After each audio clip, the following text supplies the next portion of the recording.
Belanjawan 2026 diharap memberi tumpuan kepada usaha merancakkan sektor pelancongan di wilayah Persekutuan Kuala Lumpur, Putrajaya dan Labuan sekaligus merancakkan Tahun Melawat Malaysia 2026 TMM 2026.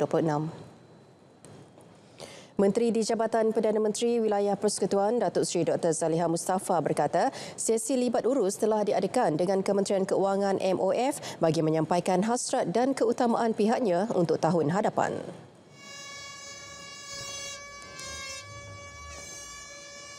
Kita harapkanlah apa yang kita minta dapat, dan kita pada kali ini memberi tumpuan tentunya terkait dengan PBT-PBT yang telah kita yang ada di bawah kita, khususnya Labuan, dan kita mahu terus membangunkan Labuan, dan kita harap untuk tahun 2026 ini bajet yang kita letakkan ataupun unjurkan untuk Labuan khususnya dalam menggalakkan pelancongan akan dipertimbangkan oleh Kementerian Keuangan lah. Jadi insya-Allah selain pada itu kita juga menuju ke arah Tahun Melawat Malaysia 2026. Ini juga banyak program-program yang telah dalam perancangan untuk kita laksanakan dan untuk kita mencantikkan Bandaraya Kuala Lumpur.